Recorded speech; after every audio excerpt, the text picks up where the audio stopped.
26 अप्रैल रात के करीब 2 बजे देश की राजधानी दिल्ली में एक ऐसी घटना होती है जो सिर्फ एक क्राइम नहीं बल्कि सिस्टम और इंसानियत दोनों पर सवाल खड़े कर देती है। आरोप है कि नशे में धुत एक हेड कांस्टेबल नीरज ने गुस्से में आकर गोली चला दी और इस गोली का शिकार बना 23 साल का एक मेहनतकश लड़का पांडव कुमार, जो खगड़िया का रहने वाला था और दिल्ली में जोमैटो के लिए डिलीवरी बॉय का काम करता था।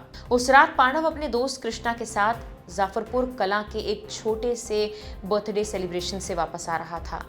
एक 2 साल के बच्चे की पार्टी जहां हंसी खुशी का माहौल था, लेकिन किसे पता था घर लौटते वक्त रास्ते में उसकी मुलाकात एक ऐसे इंसान से होगी जो उसकी जिंदगी हमेशा के लिए बदल देगा।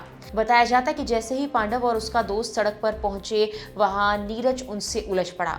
आरोप यह है कि उसने शराब पी रखी थी और बिना किसी बड़ी वजह के गाली गलौज शुरू कर दी। बात यहाँ नहीं रुकी। नीरज ने पांडव से उसका पता पूछा। जब पांडव ने कहा कि वो बिहार से है तो माहौल और गर्म हो गया। चश्मदीदों के मुताबिक बस यही एक जवाब नीरज को इतना भड़का गया कि उसने अपनी सर्विस पिस्टल निकाली और सीधे पांडव के सीने पर तान दी और ट्रिगर दबा दिया। गोली पांडव के सीने को चीरते हुए आर पार निकल गई और पीछे बैठे उसके दोस्त कृष्णा के पेट में भी लगी। कुछ ही सेकंड्स में सब कुछ बदल चुका था। जहां कुछ पल पहले हंसी थी, वहां चीखें गूंज रही थी। इस वारदात के बाद नीरज मौके से फरार हो गया, लेकिन पुलिस ने कुछ ही घंटों में उसे रोहतक से गिरफ्तार कर लिया। उसके पास से वही ग्लॉक पिस्टल बरामद हुई जो उसे कुछ दिन पहले ही ड्यूटी के लिए दी गई थी। बाद में उसे स्थानीय पुलिस के हवाले कर दिया गया।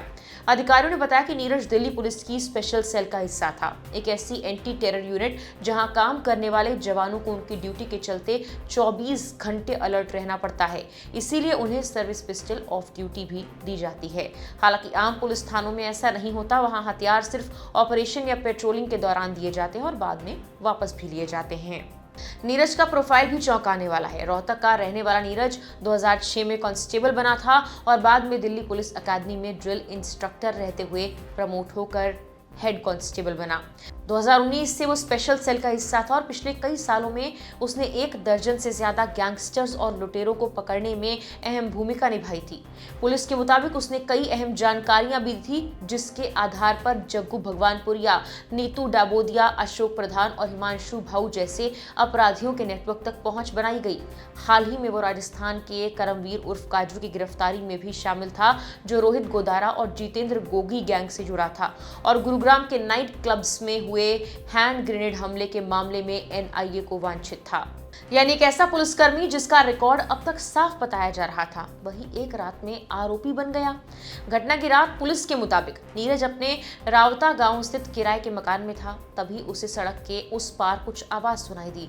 वो पिस्टल लेकर बाहर निकला और सामने पांडव, कृष्णा, उनके दोस्तों को देखा जो पार्टी से लौटते हुए सड़क पर खड़े होकर बात कर रहे थे और घर जाने के लिए गाड़ियों का इंतजार कर रहे थे। इस दौरान बहस शुरू हुई जो देखते ही देखते हिंसा में तब्दील हो गई।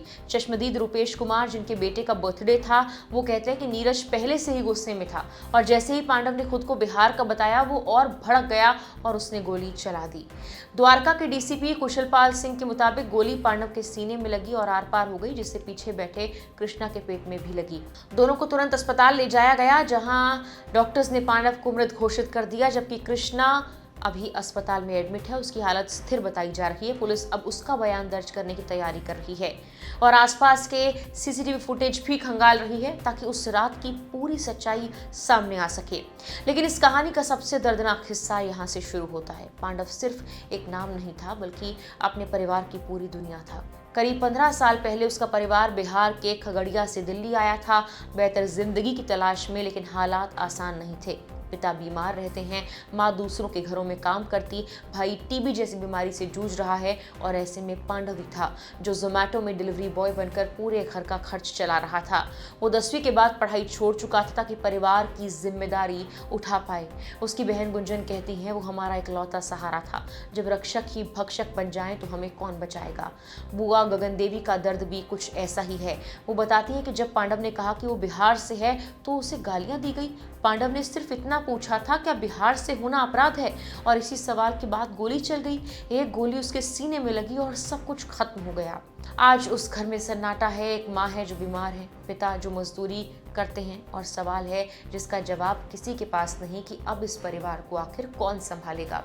इस घटना के बाद देश भर में आक्रोश है। कई नेताओं ने इस पर कड़ी प्रतिक्रिया दी। तेजस्वी यादव ने कानून व्यवस्था पर सवाल उठाए, पप्पू यादव खुद परिवार से मिलने पहुंचे और न्याय की मांग की, जबकि खेसारी लाल यादव ने भी इस घटना की निंदा की। फिलहाल नीरज को सस्पेंड कर दिया गया है और उसके खिलाफ हत्या का मामला दर्ज हुआ है। जांच चल रही है। पुलिस ये जानने की कोशिश कर रही है कि आखिर उस रात क्या हुआ था, कैसे एक मामूली बहस हत्या तक आ गई। लेकिन इस पूरी कहानी के बीच सबसे बड़ा सच यही है कि एक परिवार ने अपना सहारा खो दिया। और एक सवाल अब भी है कि क्या सिर्फ एक पहचान, एक राज्य का नाम किसी की जान लेने की वजह बन सकता है, या इसके पीछे मामला कुछ और ही है। फिलहाल के लिए इस वीडियो में इतना ही।